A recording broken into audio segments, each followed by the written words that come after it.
คอใหญ่พี่น้องปลาคอใหญ่ขาวเรียบร้อยโอ้สำแคนสะไทยผู้พี่น้องป้อเห็ดแล้วมึงอัดไปก่อนเพื่อเราจะจับได้จะมันออกอีก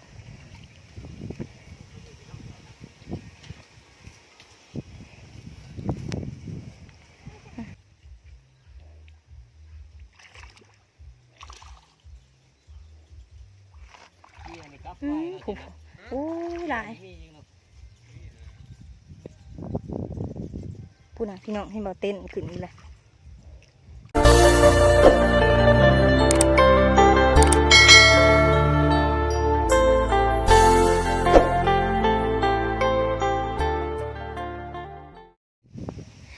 สบายดีพี่น้อง FC ทางฝั่งไทยฝั่งลาวและทางต่างประเทศเด้อมื่อนี้กลับมาพอกันกับสาวไทยอยู่ที่ส่องสาวไทยสาวลาวเซ่เนาะพี่น้องมื่อนี้มาออกมาหน้าพี่น้องเอ้ยมาหาเอาอันปลาซิวกับกุ้งไปก้อยกินเด้อพี่น้องเด้อน้ำกับซีบกแล้วมีไอ้ทหารเพิ่นมาเอาซอยนะพี่น้องปลาอยู่น้องสาวไทยเองอันนี้ก็เป็นน้องที่ว่าน้องอันกกตาลพี่น้องน้องฝ่ายเนาะแต่หลายคนที่ว่าติดตามสาวไทยก็คือสิเห็นสาวไทยเลี้ยงปลาแล้วก็เกลือหัวอาหารนะพี่น้องแต่ว่าช่วงนี้ค่ะเป็นช่วงยามแล้งน้ำมันกระบุกลงลายพี่น้องแล้วก็ย่านปลาไปทางอื่นหรือว่ายันมีคนมางมเอาก่อนพี่น่ะอันเพราะว่าแม่สาวไทยนี่ไปเวียกเนาะแล้วย่านเขามาหลักเอาปลาก็เลยโทรบอกสาวไทยเนาะให้มาเอามาซันซะปลาดุกหันลายแห้งน้องตัวนี้พี่น้องเดี๋ยวเขาไปเบิ่งนำกันเด้อว่าสีลายสำใดแล้วก็น้ำนี่น้อยสำใดนะพี่น้องเนาะตอนนี้หายืนอยู่เทิงยังเห็นหอดปลาติดดองนี่นะพี่น้องไปลงไปเบิ่งกันอยู่หลุมเด้อพี่น้องเด้อป้าพี่น้องนี่เด้น้องนี่เลิกเติบได้พี่น้องเอ้ยพี่น้องอันชาวไทยหันมาป้านเนาะลุงเหี่ยหามาป้านให้แล้วซื้อนึงเนาะแต่ว่ามันบ่เลิกแห้งแม่ชาวไทยก็เลยอันให้รถดุดนำไปดุดไทยขึ้นอีกเนาะพี่น้องแบบสีเลยแต่กี้เป็นไหหน้าพี่น้องเอ้ยนี่ค่ะบัดนี้เปลี่ยนมาเป็นน้องผัวน้ำนานบกเย็นพี่น้องเอ้ยอันนี้เป็นห่วยซ้ายห่วยพี่น้องเด้อติดกันเลยกับน้องตัวนี้ค่ะแต่ละปีค่ะเป็นป้าน้ำลายแถลายบ่าเป็นถ่วมบดทีบเนาะบัดน้ำมาค่ะนะพี่น้องปลาหน้าสับสีกินนี่นาสาวไทยนะไปวันนี้ลงไปเบิ่งกันเนาะสวยประหลาดก็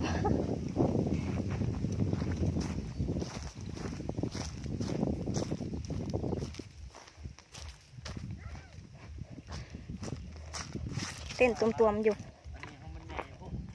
ป้าผมจัง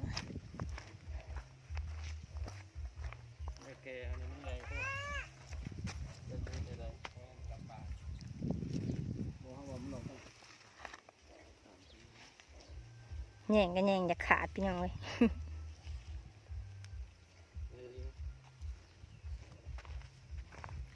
ป้าพี่น้องนี่เด็กปลาซิวเห็นบ่พี่น้องเต้นอยู่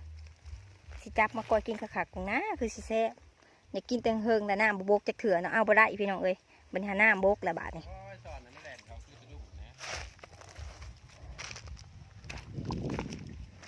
นี่เด็กพี่น้องปลาซิวตัวหนึ่งจะเอาขึ้นไปล้างละลายน้ำเอาขี้เหงื่อออก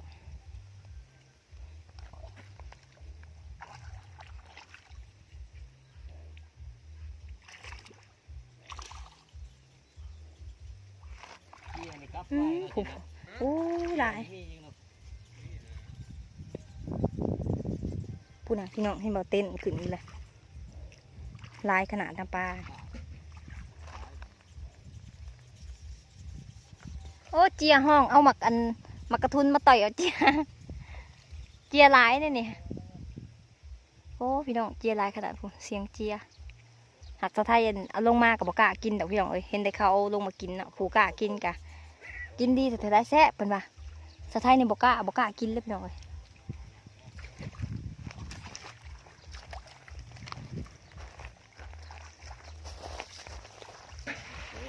สมนางคมก็มีหักตายไปเลย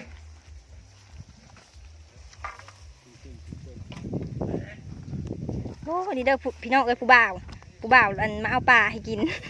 ผู้บ่าวทหาร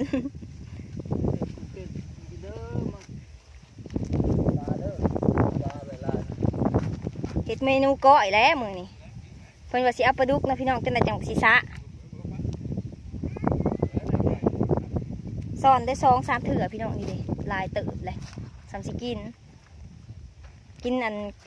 นข้าวอยู่แคมป์น้องพี่น้องมื้อนี้ค่ะบรรยากาศดีๆฮ้อนๆน้องจุกลูกตอนนั้นก็มีพี่น้องลายคือกันตอนนั้นค่ะแต่ว่าเอาตัวนี้ขึ้นก่อนนะเพราะว่ามันสิบกแล้ว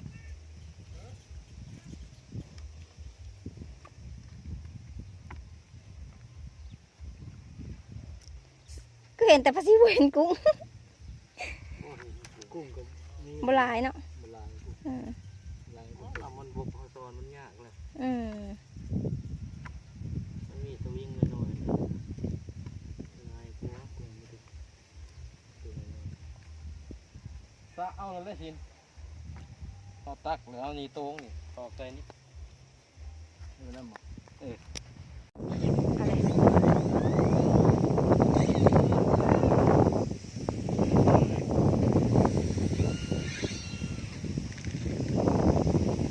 เริ่มต้นการสะจ้าพี่น้องมื้อนี้อากาศดีแห้งทั้งว่าสีฮ้อนแต่ก็ลมเด้อพี่น้องเด้อมื้อนี้เด้อลมจนว่าสะไทยว่าวจะสิบ่ได้ยินพี่น้องสะนะ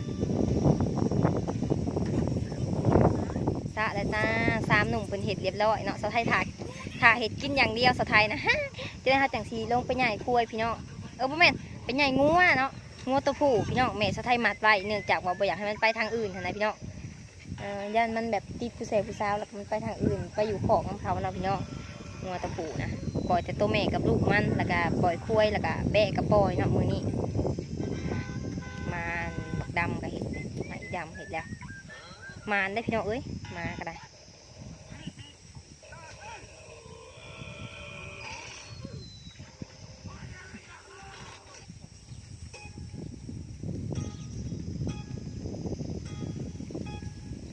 สะเลยจ้า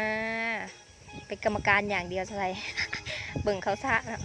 มื้อนี้เบาเทบริมานั่นเด้อพี่น้องเด้อเพราะว่าเพิ่นก็ไปเฮ็ดเวียกเนาะเบาสุกบ้านนาเพิ่นก็ไปเฮ็ดเวียกคือกันมีแต่สะไทยเนาะกับเดือแกง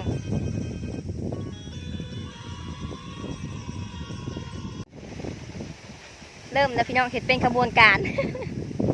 เฮ็ดเป็นขบวนการเลยพี่น้องเอ้ยแบบเซียนเลยนะจุเพิ่นเฮ็ดนะ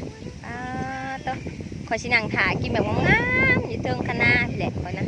ถ่ายเห็ดกินเห็ดจะผลกินนะพี่น้องท้าเบิ่งซีมือสะท้ายเด้อก้อยกุ้งก้อยป่านะพี่น้อง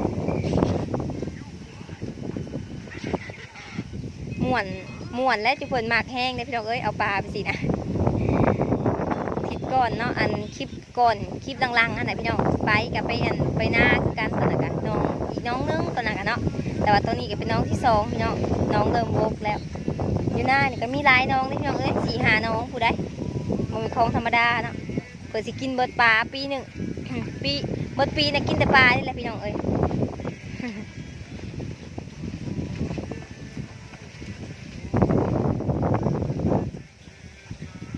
สู้ๆเด้อเผื่อสีบก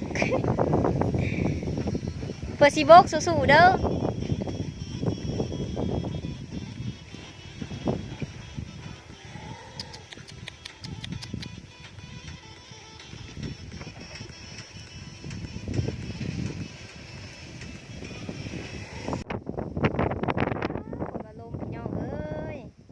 จักจั่นกะลายเด้ออยู่หน้าสุไทยนี่ผู้ใดอยากมาติดเอาก็มาติดเด้อพี่น้องเอ้ยเอาบังตังมานำเนาะสิไปติด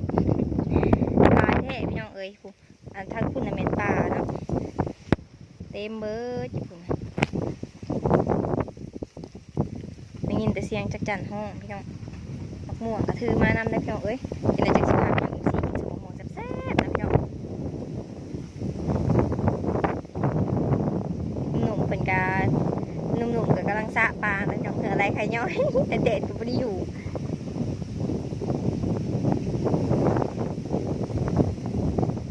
ผู้นั่งอยู่เทิงเย็นอยู่ดอกพี่น้องเอ้ยจะสิบเทลงบ่าอยู่ดูนี่ฮอนเทฮอนบ่าไปเดี๋ยวจังหน่อยสุดท้ายสิพาไปเบิ่งปลาซิวเด้อว่าสิลายจังไดอีกเดี๋ยวพี่น้องเนาะปัดตอนโตแล้วละกันสิพาพี่น้องงานสิพาพี่น้องก้อยปลาซิวกับอันก้อยกุ้งกินน้ำกันแซ่บๆสุดท้ายสิเป็นคนลงมือเห็ดเองเลยเด้อพี่น้องจะได้กลับมาเด้อมากินกันพี่น้องอย่าลืมกดไลค์กดแชร์กดติดตามสาวไทยแล้วก็คอมเมนต์ให้กำลังใจสาวไทยเด้อ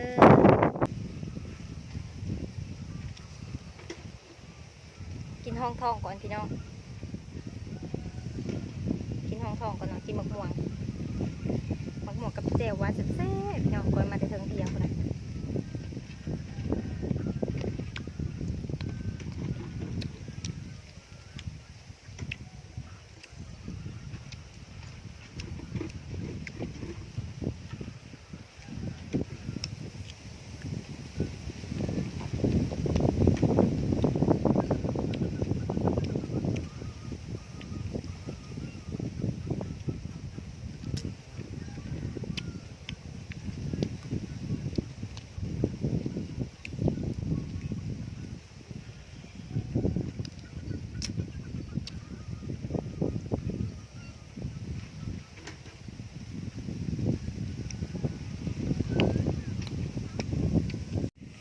ฮอดขั้นตอนจับปลาแล้วพี่น้อง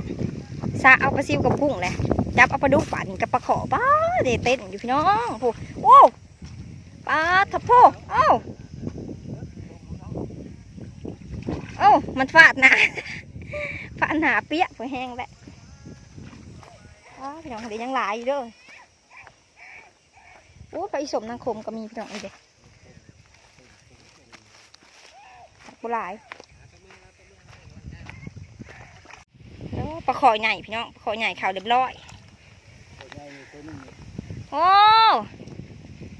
สำแคนชาวไทยผู้พี่น้องป้อเห็ดแล้วมึงอัดไปก่อนเผื่อเราจะจับได้จะมันออกอีก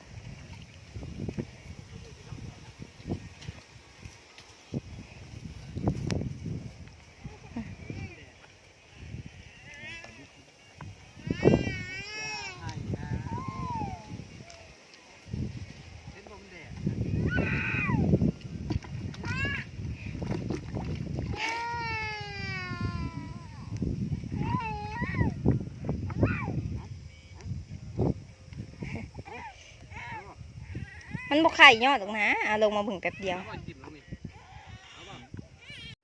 มาเบิ่งผลงานกันจ้าพี่น้องนี่เลยนี่โอ้กุ้งก็จากลายนะพี่น้องเนาะกุ้งกับจนซุกพี่น้องเอ้ยฮ้อนแห้งเดี๋ยวสะไทยสิเลือกออกเนาะเลือกขี้ฝุ่นออกมาเบิ่งปลาใหญ่กันพี่น้องปลาใหญ่จ้านี่ปลาใหญ่โอ้ยปลาขอเดี๋ยวพี่น้องเด้อนี่ปลาขอตัวใหญ่ตัวน้อยก็มีปลาดุกเอาไปปิ้งแล้วพี่น้องเอ้ยไปเดี๋ยวเราไปเลือกปลาซิวกับกุ้งออกเป็นขี้เหนียวนะพี่น้องแล้วก็ไป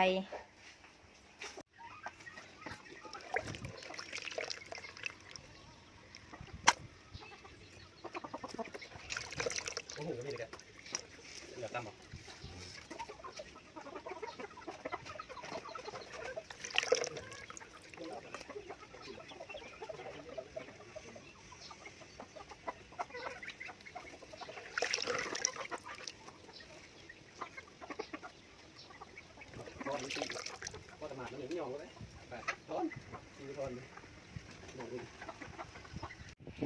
เปลี่ยนเมนูพี่น้องห่อนแหงบริกินซ้ำกุ้งกับปลาซิวซุกก่อน ปลาซีก้อยคักๆนะพี่น้องเปลี่ยนมากินปีปลาตะมะหุ่งมาเด้อพี่น้องเด้อนี่ปลาขอก็มีแต่โตปุ๊บโตใหญ่เลยพี่น้องสับแคนตัวไทยปุ๊บมาเด้อFCเอ้ยกินน้ำซาไทยนี่มากินอยู่เถียงอยู่พุ่นบ่ไหวพี่น้องหมดร้ายขนาดเด้อผู้ใดที่ว่าเบิ่งจบคลิปซาไทยขอขอบใจหลายๆเด้อมื้อหน้ามาพอกันใหม่ในคลิปหน้านะพี่น้องมาเบิ่งกันว่าซาไทยสิเฮ็ดคลิปหยังคลิปต่อไปอย่าลืมกดไลค์กดแชร์กด Subscribe ให้ซาไทยในเด้อพี่น้องเด้อสำหรับคลิปนี้ซาไทยขอตัวไปกินข้าวก่อนเด้อพี่น้องบ๊ายบาย